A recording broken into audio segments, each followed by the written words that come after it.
ഗുരുഭ്യോ നമ. ഓം നമോ ഭഗവതേ വാസുദേവായ. ഓം നമോ നാരായണായ. നാരായണീയം ദശകം 86 ശ്ലോകം 3-4.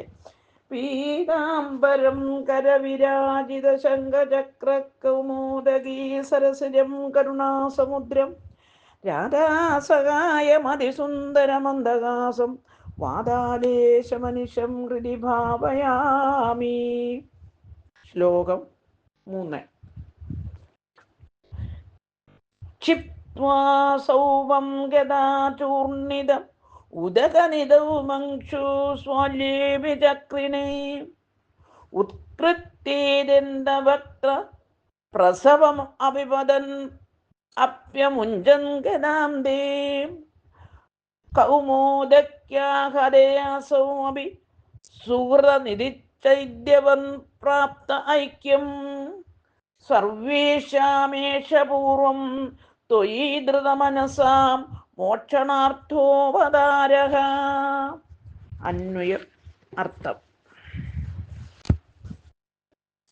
സൗദം സൗദം എന്ന വിമാനത്തെ ഗദാചൂർണിതം ഗദ കൊണ്ടടിച്ചു പൊടിച്ച് ഉദകനിധൗ സമുദ്രത്തിൽ ക്ഷിപ്ത്വ എറിഞ്ഞിട്ട് മങ്ക്ഷു വേഗം സ്വാല്യേ അഭി സ്വാല്യനും ചക്രേണ സുദർശനം കൊണ്ട് ഉത്കൃത്തെ ശിരസ്സു വേർപെടുത്തപ്പെട്ടപ്പോൾ പ്രസവം ബലാത്കാരമായി അഭിപതത് അഭിമുഖം പാഞ്ഞെതിർത്ത ദന്തവക്രഹ ദന്തവക്രൻ തേ അങ്ങയുടെ നേരെ ഗദാം ഗദയെ അപ്യമുഞ്ചൻ എറിഞ്ഞു സുഹൃതനിധി പുണ്യനിധിയായ അസൗ അഭി അവനും കാമോദക്യ കൗമോദകി എന്ന ഗത കൊണ്ട് ഹതനായി ചൈദ്യവത് ശിശുപാലൻ എന്നതുപോലെ ഐക്യം അങ്ങയോട് ചേർച്ച പ്രാപ്ത പ്രാപിച്ചു ഏഷക ഈ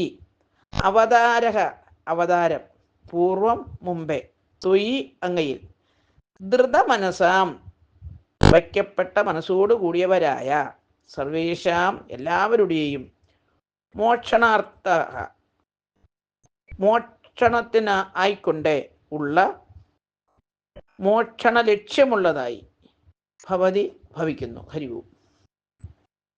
സാരം: സ്വാല്വരാജാവിൻ്റെ സൗഭ വിമാനത്തെ ഗത കൊണ്ടടിച്ചു പൊടിച്ച് കടലെറിഞ്ഞതിന് ശേഷം സ്വാല്വനെ തന്നെ സുദർശന ചക്രത്താൽ കഴുത്തറുത്തു വധിച്ചു. ഉടനെ ബലാത്കാരമായി ദന്തവക്ത്രൻ നേരിട്ട് വന്ന് ഭഗവാനെ ഗത കൊണ്ട് പ്രഹരിച്ചു. പുണ്യശാലിയായ അവനെ കൗമോദകി എന്ന ഗത കൊണ്ടടിച്ച് ഭഗവാൻ കൊന്നു. ശിശുപാലൻ എന്ന പോലെ ദന്തവക്ത്രനും സായുജ്യം കിട്ടി. കൃഷ്ണാവതാരം തന്നെ പണ്ട് ഭക്തന്മാരായിരുന്നവർക്ക് മുക്തി കൊടുക്കുന്നതിന് വേണ്ടിയാകുന്നു ആണ്.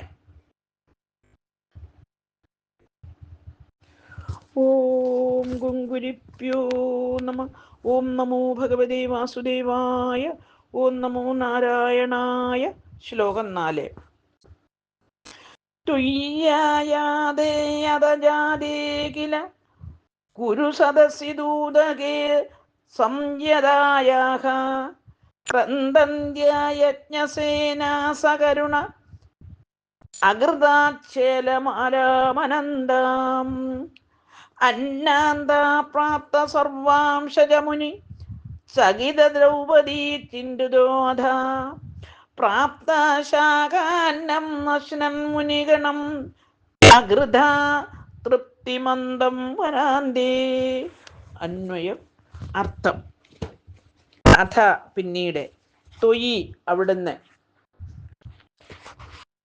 ആയതേ മടങ്ങി ദ്വാരകയിൽ വന്നപ്പോൾ കുരുസദസി കൗരവസഭയിൽ ദൂതകെ ചൂതിൽ ജ്ഞാതേ കില നടന്നപ്പോൾ സംയതായ അടിമയായ പണയം വയ്ക്കപ്പെട്ട ക്രന്ദന്ത്യ കരയുന്നവളുമായ യാജ്ഞസേന്യ പഞ്ചാലിക്ക് സകരുണം കരുണയോടുകൂടി ചലാമാലാം വസ്ത്രസമൂഹം അനന്താം അവസാനമില്ലാത്തതാക്കി അകൃത ചെയ്തു.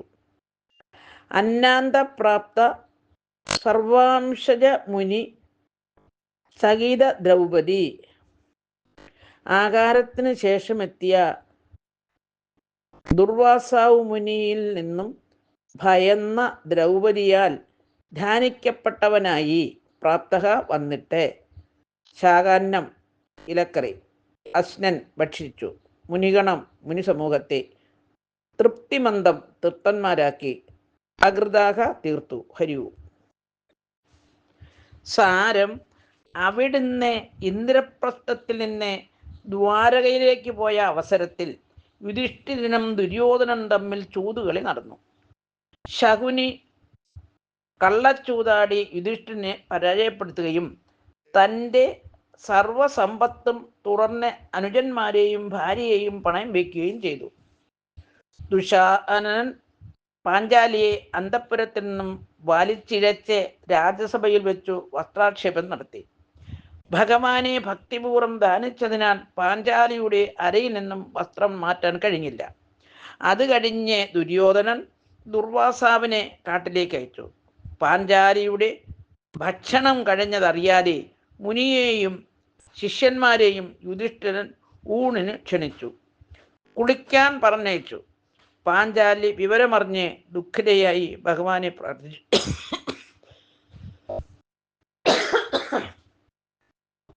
അക്ഷയപാത്രത്തിൽ പറ്റിയിരുന്ന ഇലക്കഷ്ണം തിന്ന് ഭഗവാൻ തൃപ്തി അടഞ്ഞപ്പോൾ ദുർവാസാവും ശിഷ്യന്മാരും സന്തുഷ്ടരായി തീർന്നു. ഹരിയോ.